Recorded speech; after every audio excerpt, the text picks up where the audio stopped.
이번 시간에는 원천징수 파트 중 기초정보관리의 환경 등록 및 항목 설명에 대해서 알아보도록 하겠습니다. 자, 일단 세무사랑 프로를 운영하기 위해서 기본적으로 인사급여, 우리가 말하는 원천징수를 하기 위해서는 기본적인 몇 가지 세팅이나 이런 부분들을 알아놓으면 실질적으로 업무에 효율적이고 기본적으로 많이 업무를 단축시킬 수 있다거나 아니면 효과적으로 정리를 할 수 있습니다. 그래서 일단 전반적인 기초정보 관리에서 인사급여, 원천징수와 관련된 환경 등록이 어떤 게 있고 전반적인 인사급여, 우리가 원천징수 파트에 세무사랑 프로에 어떤 항목들이 있는지를 대략적으로 설명하는 부분을 이해해 보도록 하겠습니다. 먼저 인사급여 같은 경우에 기초정보 관리에 환경 등록을 보시면 기본적인 환경 등록은 이 5001번대의 주식회사 세무사랑 프로 이 회사의 상황에 맞게끔 등록하는 부분이죠. 그래서 인사급여 파트, 원천징수는 여기에 인사급여 파트에서 환경 등록을 하게끔 되어 있습니다.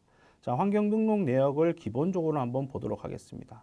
자, 사원 등록 코드 형태는 뭐 숫자나 문자 이렇게 사원 등록을 할 수 있다는 부분이죠.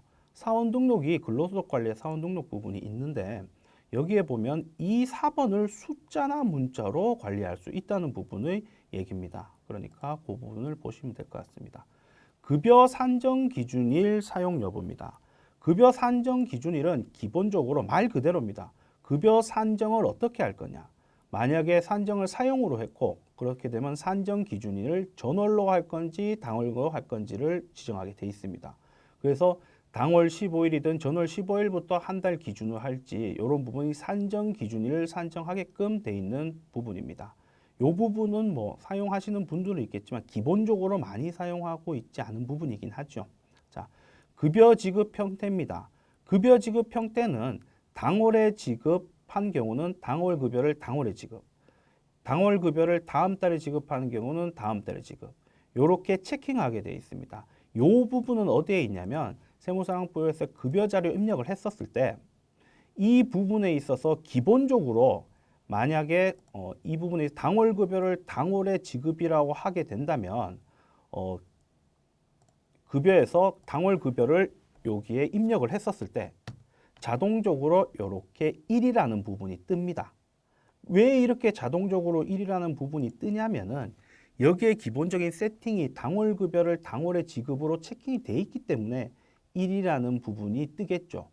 예를 들어서 당월 급여를 다음 달에 지급한다. 이렇게 체킹을 하고 급여 자료를 다시 나갔다가 들어가야 되는 부분입니다. 급여 자료를 딱 여기에 1을 치면 바로 저절로 2로 나오겠죠.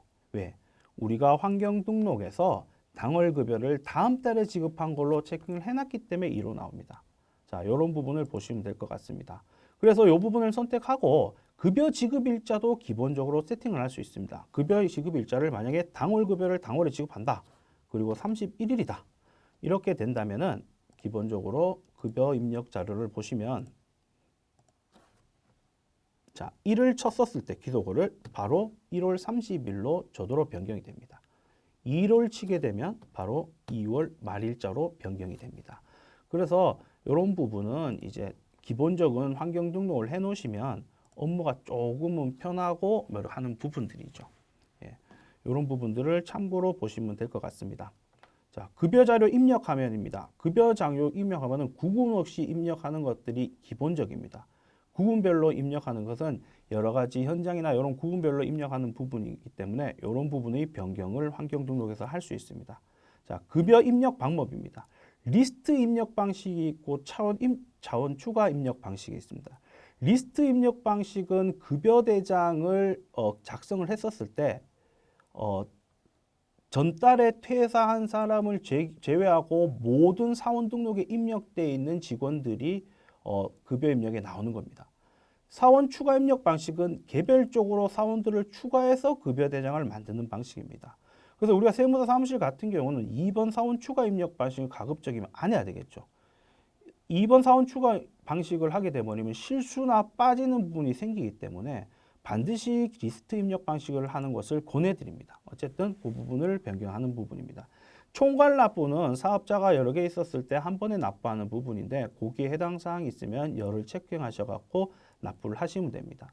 원천세 작성 방법은 별도로 클릭을 해도 이렇게 바꿀 수 있지는 않습니다. 요거는 고정된 항목이라고 보시면 될 것 같습니다. 상용직 급여 입력 방식입니다. 우리가 급여 입력 방식 같은 경우에는 상용직 급여를 입력할 수 있고 일용직 급여를 입력할 수 있는 란이 별도로 나눠져 있습니다. 여기에 있는 부분은 상용직 급여를 입력하는 방식이 급여자료 입력 부분이고 일용직 같은 경우는 일용직 급여자료 입력입니다. 이 입력이 있는데 이 부분은 월별로 할 수 있고 일괄로 할 수 있습니다. 마찬가지로 일용직도 월별과 일괄로 할 수 있습니다. 자, 만약에 우리가 사원 등록에서 상용직에 대해서 일괄로 입력하고 싶다. 여기 일괄 입력이 있죠. 이렇게 클릭이 되면은 여기에 메뉴에서 나와 있는 것처럼 월별로 되어 있습니다. 라고 되어 있습니다. 그렇기 때문에 월별로 되어 있다면 급여자료 입력해서 입력할 수 있고 만약에 환경 등록에서 일괄로 되어 있다고 한다면은 일괄 급여자료 입력해서 할 수 있습니다. 마찬가지로 일용직도 마찬가지 부분입니다. 여기서 말하는 일용직 급여자료 입력은 매월분이고 일용직 급여자료 일괄 입력 같은 경우에는 이제 일괄적으로 입력하는 부분을 얘기합니다. 이것도 클릭하면 기본적으로 매월로 되어 있기 때문에 별도의 체킹을 할 수 없게끔 되어 있습니다. 여기에 보시면. 자, 그런 부분을 보시면 될 것 같습니다. 그러면은 어떨 때 일괄로 적용하고 어떨 때 매월로 하냐? 기본적으로는 우리가 기본 거래처, 우리 회사 거래처, 세무사 사무실 거래처 같은 경우는 다 월별로 합니다. 월별로 하는데 예를 들어서 상용직 같은 경우 일괄로 하는 방식은 우리 거래처가 아니라 예를 들어서 우리에게 연말정산만 의뢰하는 뭐 기업체가 있을 수 있겠죠. 그래서 연말정산만 의뢰했었을 때 매월 부분의 원천징수, 이행상환신고서나 이런 부분들이 작성하지 않으니까 일괄로 급여 대정을 받아서 일괄로 처리하고 나서 그 자를 통해서 연말정산을 이 세무사랑 프로에서 할 수 있겠죠. 그래서 일괄 같은 경우는 매월 관리를 하지 않은 부분을 한 번에 할 때 일괄로 많이 처리합니다. 그러니까 일반적인 경우에는 일괄이 아니고 매월로 돼야 되겠죠. 일용직도 마찬가지입니다. 일용직 같은 경우도 일괄로 정리를 하기 위해서 일괄을 할 수 있는데 매월로 하지 않고 일괄로 하게 된다면 일용직 같은 경우는 우리가 4대 보험 관련해서 근로내역 확인신고서라는 게 있죠. 그래서 근로내역 확인신고서도 정상적으로 작성을 하려면 일괄로 하면은 안 됩니다. 매월별로 정상적으로 일용직을 신고를 작성을 잘 해야 4대 보험에서 근로내역 확인신고도 제출하게 되어 있는데 그 내용도 잘 작성이 되고 저절로 불러옵니다. 그래서 일반적으로 뭐 근로내역 확인신고서를 제출 안 하는 경우, 그러니까 뭐 기반 거래처에서 별도로 알아서 제출하는 경우에는 일괄로 해도 되겠지만 기본적으로는 월별로 해서 진행을 해야 되는 겁니다. 이런 부분을 보시면 될 것 같습니다. 퇴직소득 뭐 징수 의무자 구분이야. 우리 회사는 사업장이고 퇴직연금이나 공적연금 사업자가 아니니까 이 부분에 있어서는 그냥 이대로 뭐 이런 부분이 있다라고 보시면 될 것 같습니다. 사회보험 알림 사용 여부입니다. 이 사회보험 알림 사용 여부를 여로 체크한다면 이 사원 등록에서 이렇게 입사열이나 퇴사월이 발생된다면은 이 기준에 있어서 만약에 5월 10일이다. 5월 10일이면 만약에 건강보험 같은 경우는 플러스 14일 내에 신고해야 되거든요. 이렇게 실질적으로 만약에 2021년 지금이 2021년이고 2021년 5월 10일에 입사 신고를 이 사원 등록을 했으면 사실상 건강보험에 대해서 신고는 14일인 5월 24일까지 신고를 해야 됩니다. 그 신고한 내역들에 대해서 알림을 통해서 알려주겠다라는 부분입니다. 그래서 여기에서 여러 선택을 하게 된다면 언제 알려드릴까요? 24일까지인데 5일 전부터 알려주십시오. 라고 해서 이렇게 사원 등록에 대한 자료를 기준으로 해서 건강보험이든 4대 보험에 대해서 언제 신고해야 된다는 것을 알려주는 기능입니다. 그러니까 해당 사항이 있으면은 체크하셔서 사용하시면 될 것 같습니다. 13번 이자 배당 입력 방법은 뭐 기본적으로 지급 기준으로 다고 보시면 될 것 같고, 이 부분은 귀속 기준으로 변경을 한다 해서 개별적으로 각각의 사업소득 입력 방식이나 이런 것들이 귀속 기준으로 변경이 안 되는 것 같긴 하더라고요. 그래서 그냥 일반 지급 기준으로 변경되고 요건 뭐 변경하지 않는 걸로 보시면 될 것 같습니다. 추후에 신고할 때 개별적인 곳에 들어가서 개별적인 사항들을 정리를 하면 되니까 이런 부분을 보시면 될 것 같습니다. 그래서 일반적으로 우리가 인사급여, 원천징수를 할 때 이렇게 기본적인 환경 등록을 미리 세팅을 해놓으면 업무가 효과적이고 효율적으로 갈 수 있으니까 이 부분도 잘 보시면 될 것 같습니다. 자, 그리고 추가적으로 우리가 보면은 회사 등록 부분입니다. 회사 등록에 보시면은 이렇게 사항들이나 이런 내역들이 있을 건데요. 여기에서 보시면 추가 사항의 반기별 납부 여부가 있습니다. 원청지수 반기별 납부 대상자에 해당된다면은 이 부분을 여로 반드시 체크해야 됩니다. 매월 신고자라면 부로 체크해야겠죠. 이 부분을 확실히 체크를 해주시지 않으면 원천징수 이행상황 신고서가 정상적으로 마감이 되지 않습니다. 왜? 반기별 납부자의 원천징수 이행상황 신고서의 작성 방식과 매월 납부자의 원천징수 이행상황 신고서의 작성 방식이 조금은 다릅니다. 추후에 설명드리겠지만 그 부분이 다르기 때문에 우리 거래처가 반기별 납부에 해당된다면 반드시 여로 체크하셔갖고 진행을 하셔야 됩니다. 이 부분도 보시면 될 것 같습니다. 자, 그래서 기본적인 기초정보 관리에 원청징수와 관련된 환경 등록에 대해서 한번 알아봤고, 나머지는 전반적인 부분을 이번 시간에는 간단하게 한번 알아보도록 하겠습니다. 자, 전체적으로 보면 인사급여라고 하는 곳에 우리가 원천징수 부분들이 있는데, 인사급여는 밑에 박스를 보시면 총 세 가지로 나눠 있습니다. 자, 사회보험 관리는 다음번에 설명을 드릴 테니까 이 부분을 제외하고 우리가 말하는 인사급여, 우리가 국세청에 신고하거나 지방소득세를 신고하는 것, 특별징수하는 것들은 이 두 가지에서 모든 것을 입력하고 작성을 함으로써 완료가 되는 겁니다. 각 항목별로 간단하게 보자면 전체적으로 보시면은 기본적으로 근로소득관리든 퇴직소득관리든 상단에 기본적으로 등록 내지 입력 부분이 있습니다. 근로소득관리 같은 경우에도 뭐 한 요까지가 입력 부분이겠죠. 등록 내지. 그리고 나머지 하단은 이렇게 정상적으로 입력을 한 상태에서 나머지 것들은 불러와지는 기능들입니다. 모든 관리들이 다 마찬가지입니다. 퇴직소득도 마찬가지로 기본적으로 입력을 하거나 등록을 하고 나서 관련된 상황들을 불러와지는 것을 통해서 조회를 할 수 있는 길입니다. 그러니까 소득별로 이런 부분이 나눠져 있는데 개별적으로 한번 간단하게 보도록 하겠습니다. 먼저 근로소득 관리입니다. 근로소득 관리는 우리가 말하는 상용직 근로자, 일용직은 밑에 있죠. 그래서 상용직 근로자에 대해서 급여를 입력하는 겁니다.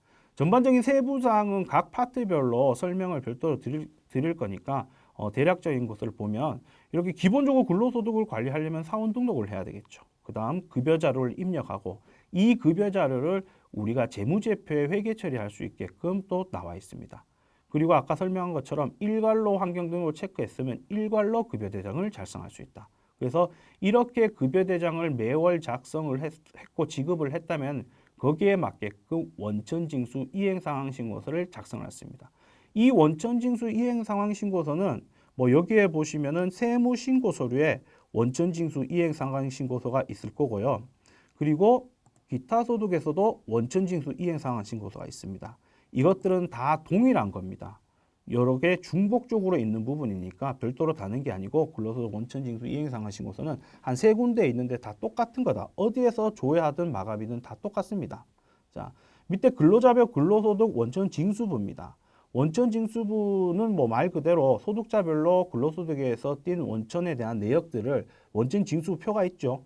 요게 맞게끔 원천징수부를 불러오기를 통해서 작성을 해지는 겁니다. 정상적으로 입력을 했다면 이 밑에 부분들은 저절로 불러오는 거죠. 나머지 부분들은 이렇게 보시면은 특별한 부분이 없습니다. 다 해당 사항의 사원 등록과 급여자료 입력을 통해서 나머지 것들은 조회하는 부분이다. 그리고 요 밑에 사회보험 예수금 관리인데요. 이 부분은 우리가 EDI, 우리 사무대행기관에 대해서의 자료를 불러오는 부분이기 때문에 요거는 해당 파트 때 자세히 설명을 한번 드리도록 하겠습니다. 자, 그다음 소득 관리입니다. 퇴직 소득 관리입니다. 퇴직 소득, 우리가 말하는 지급 소득 귀속자가 퇴직 소득에 해당되는 관련된 내역들을 입력하는 곳입니다. 퇴직 소득에서 별도로 얘기 드리겠지만 퇴직금 계산은 우리가 거래처의 퇴사한 근로자의 퇴직금을 계산을 할 수 있는 곳이고, 요 부분은 그 부분을 계산된 자료를 통해서 그 부분을 자료를 입력을 해서 원천징수 이행상환신고서를 만드는 겁니다. 그러니까 퇴직금 계산은 그냥 계산만 해주는 거고, 소득자료 입력에서 정상적인 퇴직금을 계산을 해서 완료해야지 정상적인 원천세 신고 내지 퇴직소득 원천징수 영수증을 발급할 수 있습니다. 자, 퇴직소득 회계자료 입력입니다. 마찬가지로 여기에 입력되어 있는 자료들에 대해서 회계 처리를 자동적으로 할 수 있는 곳입니다. 나머지 부분들은 쭉 보시면 될 것 같고요. 퇴직소득 원천징수 영수증, 이 부분에서 우리가 지급명세 제출에 대한 마감 처리를 하는 거죠. 퇴직소득에 대해서. 자, 여기에서 실질 조회를 하게 돼서 마감을 처리하게끔 되어 있는 곳입니다. 퇴직소득 자료 제출 집계표, 모든 자료 제출 집계표. 여기서 보시면은 근로소득도 자료 제출 집계표가 있을 거고, 사업소득도 자료 제출 집계표가 있을 거예요. 이 자료 제출 집계표는 우리가 지급명세서를 기본적으로는 전자로 신고하죠. 전자로 신고하는데 서면으로 신고하고 싶을 때, 서면으로 신고해야 될 때 이렇게 서면의 맨 앞장, 신고할 때 맨 앞장에 이렇게 제출하는 겁니다. 그러니까 전자로 제출할 때는 이 부분을 확인할 필요 없고 조회할 필요 없겠지만, 이 자료 제출 집계표는 지급명세서를 서면으로 제출할 때 맨 앞장에 들어가야 되는 서식입니다. 예, 그래서 모든 자료 집계표는, 자료 제출 집계표는 거기에 해당되는 거니까 각 소득별로 그 부분도 보시면 될 것 같습니다. 연말정산 관리입니다. 근로소득, 상용직 근로자는 기본적으로 지급명세서 제출이나 이런 것들이, 우리가 상용직 근로자의 지급명세 제출이 이꼬르 연말정산이잖아, 그죠? 그래서 이 연말정산한 곳에서 연말정산을 하고 별도로 근로소득 원천징수 영수증에서 마감을 통해서 지급명세서를 제출할 수 있습니다. 연말정산 추가자료 입력 같은 경우는 연말정산과 관련된 기본적인 자료를 입력하는 것이고, 나머지는 서식들입니다. 그래서 연말정산을 정상적으로 완료했었을 때 근로소득 원천징수 영수증을 이제 마감을 해서 지급명세서를 제출하면 됩니다. 자, 근로소득 간이지급명세서는 간이지급명세서를 작성하는 것입니다. 실질적으로 근로소득 관리에서 급여를 정상적으로 입력했다면 나머지 것들은 저절로 불러오는 부분이니까 이 부분은 그런 부분이라고 생각하시면 될 것 같습니다.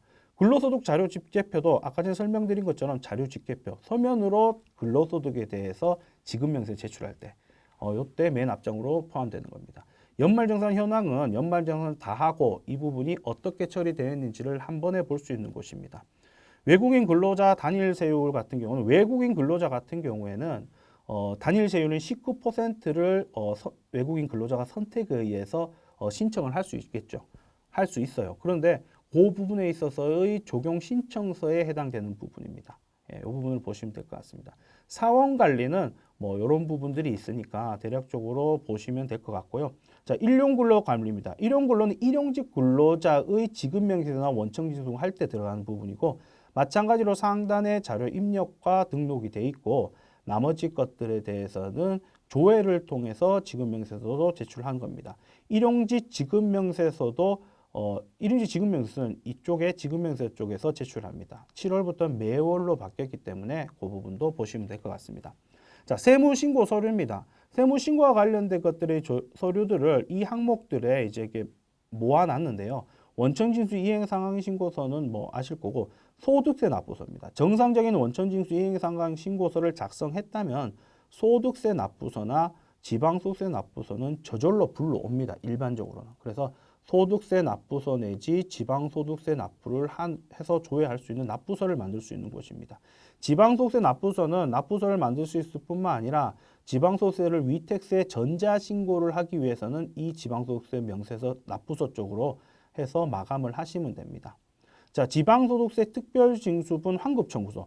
이 부분은 별도로 세무신고 서류인데 세무사랑 프로에서 전자로 신고하거나 이런 부분들은 아닙니다. 그래서 우리가 지방소득세 특별징수분을 환급을 할 때 이 청구서, 환급 청구서를 작성하는 날입니다. 그건 확인하시면 될 것 같습니다. 주민세 종업원 신고서 및 납부 계산서. 이 부분은 우리가 기본적으로 주민세, 종업원 중민세가 있죠. 우리가 1년간의 뭐 직원의 총 급여가 1억 5천만 원 넘었을 때 0.5%의 종업원 주민세를 부과하는데 그 부분을 납부서 내지 신고서를 작성을 하고 추가적으로 우리가 사업소분 주민세도 작성할 수 있는 곳입니다. 우리가 주민세가 7월, 8월 올해 바뀌었죠.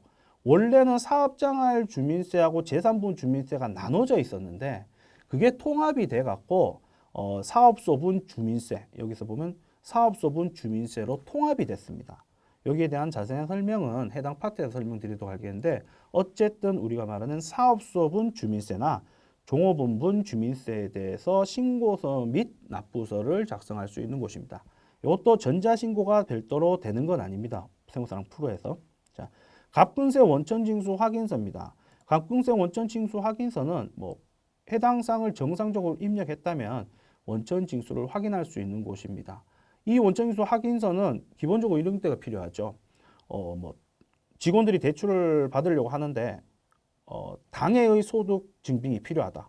당해 같은 경우는 작년 같은 경우는 실질적으로 계속 근무자였었다면은 원천징수 이행 신고 상황 신고서를 뽑아서 제출을 하면 되지만 당해 소득을 파악을 하고 싶다면 은행에서는 대개들 갑근세 원천징수 확인서를 요구합니다. 그래서 세무사무실에서 이 부분을 제출해서 도장을 찍어서 제출하기도 하는데 그때 갑근세 원천징수 확인서를 제출합니다. 말 그대로 우리가 원천징수한 내역들을 이제 서식을 작성해서 제출하는 것입니다. 근로자한테 제출하겠죠. 거래처나.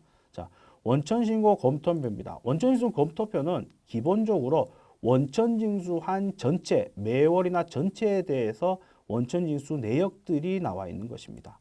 자, 첫 번째는 근로소득 자료 관련된 거고 나머지 일용사업 기타. 그러니까 이 두 군데에서 원천징수와 관련된 모든 신고에 대한 내역들이 조회가 될 수 있는 것입니다. 자, 학자금 상환 명세서입니다. 학자금 상환 명세서는 기본적으로 학자금 대출을 받은 근로자가 있다면 회사에서 기본 일정 금액에 대해서 원천징수를 해서 국세청에 대신 납부를 하는 겁니다. 이게 의무사항인데요. 해당 사항이 있으면 그 부분에 해당되는 부분이 있으면은 명세서를 제출해서 이렇게 마감을 합니다. 이 부분도 정상적으로 작성을 하게 된다면은 불로아지기를 통해서 마감을 할 수 있습니다.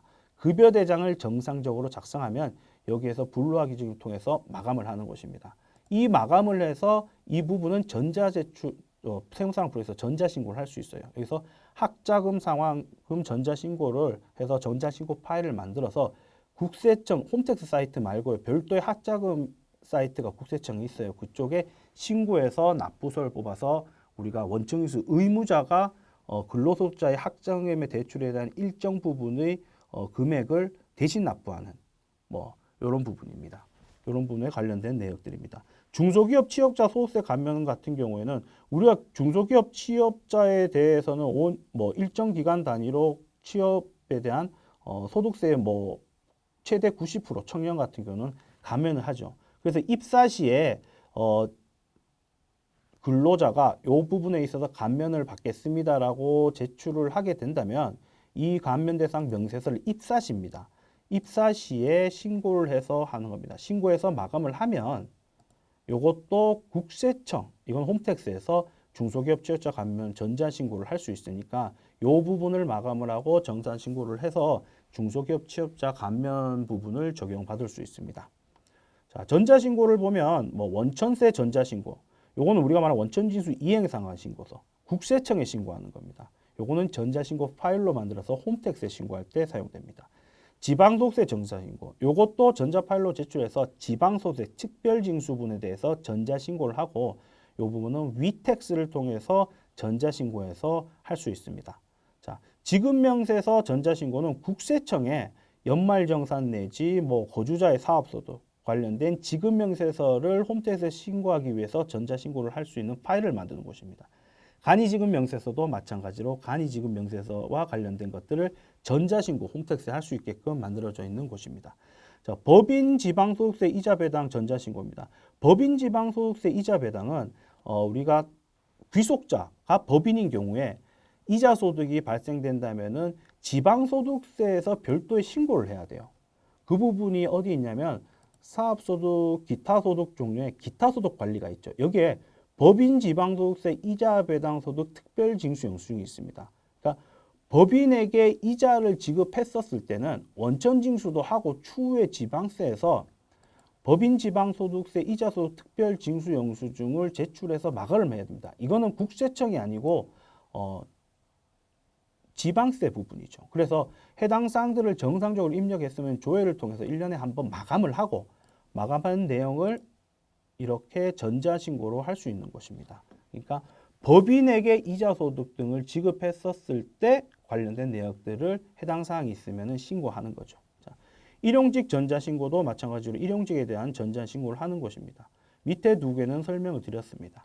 자, 이렇게 해서 근로소득 관련 전반적으로 이렇게 볼 수 있겠고, 나머지 기타소득 종합소득세를 쭉 보시면은 여기서 세무신고 서류는 기본적으로 여기에 있는 전자신고나 이런 부분과 똑같이 중복되어 있는 것입니다. 그렇기 때문에 이 부분은 특별히 그냥 확인을 별도로 똑같으니까 하시면 될 것 같고요. 사업소득관리와 사업 기타 종교는 사업소득관리와 기타 종교관리에 대해서 크게 나눠져 있는데요. 사업소득관리는 우리가 거주자의 사업소득에 대해서 입력하는 란입니다. 반드시 여기는 거주자의 사업소득입니다. 비거주자의 사업소득은 이쪽에 입력합니다. 그러니까 이쪽은 거주자의 사업소득에 대한 관련 자료를 등록하고 입력하고 거기에 자료들에 대해서 조회나 마감을 할 수 있는 것입니다. 사업소득자 같은 경우는 거주자의 사업소득은 프리랜서를 얘기하는 거죠. 일반적으로 두 가지로 나눌 수 있는데 원천징수 대상, 사업소득자 연말정산 대상 인적과 그냥 일반적인 사업자. 보험모집이나 이러면서 일정 기준 이하의 소득이 있으면은 연말정산을 할 수 있잖아요. 그거는 별도의 파트에서 볼 건데 이렇게 관련된 소득들에 대해서 입력하는 것입니다. 그래서 이 부분의 자료를 입력하는 곳이고 여기에서 밑에 상단에 보시면은 사업소득 지급명세서나 아니면은 간이지급명세서 이렇게 지급명세서나 간이지급명세서를 조회해서 불러오기를 통해서 마감할 수 있는 것입니다. 마찬가지로 사업소득 자료 집계표 같은 경우에는 지급명세서를 서면으로 신고하고 싶을 때, 서면으로 신고할 때 맨 앞장에 제출하는 서식입니다. 자, 기타소득관리입니다. 이 기타소득관리는 우리가 말하는 법에 말하는 기타소득을 지칭하는 거가 아닙니다.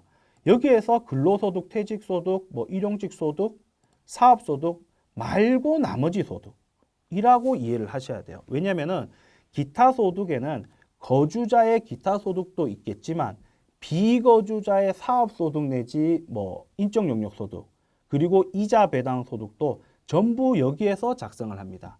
그러니까 거주자의 사업소득은 여기서 작성하지만 비거주자의 사업소득은 여기서 작성합니다. 그러니까 이 부분도 헷갈리지 않으시면 될 것 같습니다. 그래서 기타소득, 우리가 말하는 이자 배당 내지 그냥 거주자의 기타소득 내지 비거주자의 사업소득이나 나머지 소득들에 대해서 입력하는 곳입니다. 마찬가지로 기타 소득과 이자 배당 소득으로 나눠지는데요. 기타 소득은 이자 배당 소득을 제외하고 나머지 소득을 제외한 곳에 그것과 관련된 소득을 입력하는 것이고 여기는 이자 배당을 입력하는 것입니다. 밑에는 관련된 자료를 조회하면서 지급명세서를 각각 마감을 할 수 있게끔 되어 있는 것이니까 이 부분도 참고해서 보시면 될 것 같습니다. 자, 종교인 소득 관리입니다. 종교인 소득 같은 경우 기타 소득으로 종교인 소득이 나눌 수도 있고 일반 근로소득으로 나눌 수 있는데 기타 소득을 했었을 때 연말정산을 하는 종교인에 해당된다면 여기에서 입력을 하는 란입니다. 이 부분은 실질적으로 여기에서 일반 상용 근로자의 근로소득 입력과 비슷합니다. 예, 비슷하니까 이 부분 해당 사항이 있으신 분들은 확인해서 체크를 하시면 될 것 같습니다. 마지막으로 데이터 관리입니다. 데이터는 원청세 관련된 데이터를 백업을 할 수 있는 거고 사원 코드는 별도의 사원들을 사원 등록에 있는 사원 코드 번호를 변경할 때 쓰는 겁니다.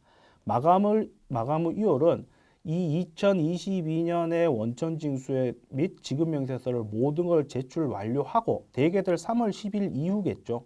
완료하고 다음 2023년을 2023년을 할 때 마감 후 2월을 통해서 기존에 있던 2021년의 기본적인 사원 등록이나 이런 자료들을 넘기기 위해서 필요합니다. 그리고 마감을 이용을 해야 그 2022년도의 추후에 2026년도에 들어와서 뭔가를 입력할 때 모르고 2020년에 입력할 수 있잖아요. 그때 오류도 방지할 수 있죠. 그래서 마감 후 입력 부분도 있습니다.